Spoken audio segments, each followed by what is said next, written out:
When you think about serving God, what comes to mind? Volunteering at church? Going on a mission trip? Teaching a Bible study? Those are all beautiful ways to serve. But there's another ministry that often goes unnoticed. It happens not in a church building, but right inside your home. It happens in the daily, simple, often unseen ways you love and serve your spouse. Serving your spouse is serving God.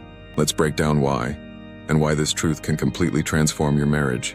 In Colossians 3:23, the Bible says, "Whatever you do, work at it with all your heart, as working for the Lord, not for human masters." This verse isn't just about your job. It's about your whole life, including your marriage.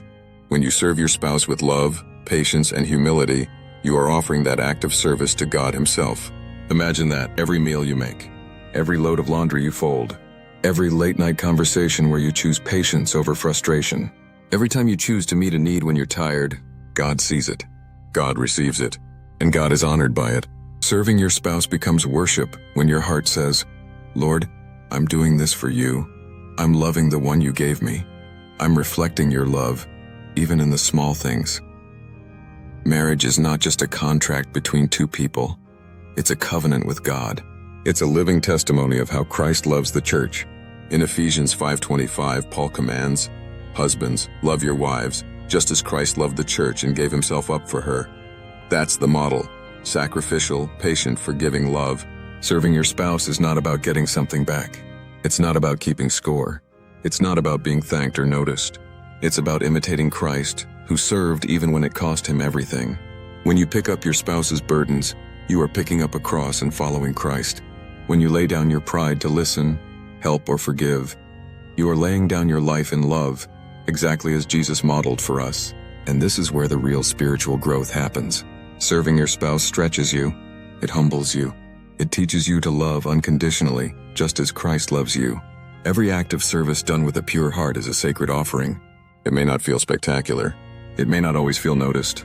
But in heaven's eyes, it is beautiful worship. Now let's be real. Serving your spouse isn't always glamorous. It's not always easy. And many days, it's not even noticed by the person you're serving. But that's the beauty of it. That's why it's worship. Because real service, the kind that pleases God, isn't about recognition. It's about reflection. Reflecting Christ. Remember what Jesus said in Matthew 25:40. "Whatever you did for one of the least of these brothers and sisters of mine, you did for me." When you serve your spouse, especially when they're tired, overwhelmed, or even ungrateful, you are serving Christ Himself. You are offering love to the very heart of God. Every cup of coffee, every patient conversation, every burden you help carry, every forgiveness you extend when your spouse doesn't even realize they hurt you. It all counts. It all matters. It's all seen by God. So how do you actually live this out, especially when it's hard?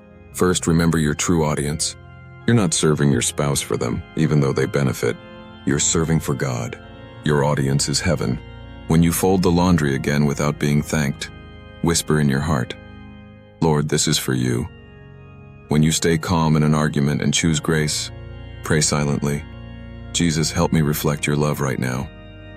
Shift your mindset away from needing immediate appreciation. Shift it toward honoring the God who sees what no one else does. Second, serve even when it's inconvenient. Real service often interrupts your schedule. It demands your energy when you have none left. It asks for your attention when you'd rather escape into your phone or your hobby. But that's when service becomes true worship. Because sacrifice is the language of love. When Jesus served, it cost Him His time. It cost Him His comfort. Ultimately, it cost Him His life. But He gave it freely, joyfully, because of love. You are never more like Christ than when you serve your spouse out of pure, unconditional love. Third, trust that God blesses the unseen. Galatians 6:9 encourages us, "Let us not grow weary in doing good, for at the proper time we will reap a harvest if we do not give up." You might not see immediate results. You might not get a thank you every time. You might not feel the emotional high you were hoping for. But God promises, if you sow in love, you will reap a harvest. In your marriage, in your heart, in your relationship with Him. Serving your spouse faithfully, even when it's hard, is planting seeds of blessing that will grow into a beautiful legacy over time. Serving transforms you. You may start thinking you're changing your spouse, but the first person who changes is you. Serving shapes your character. It chisels away selfishness. It strengthens compassion. It softens hard places in your heart that you didn't even know were there. Through service, God molds you more into the image of Christ.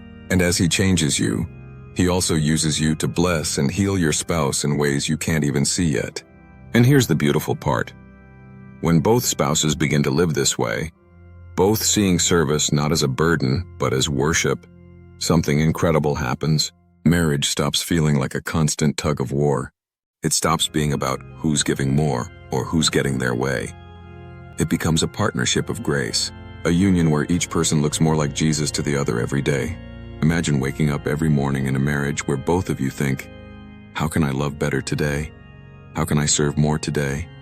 How can I glorify God in the way I treat you? That kind of marriage is unstoppable.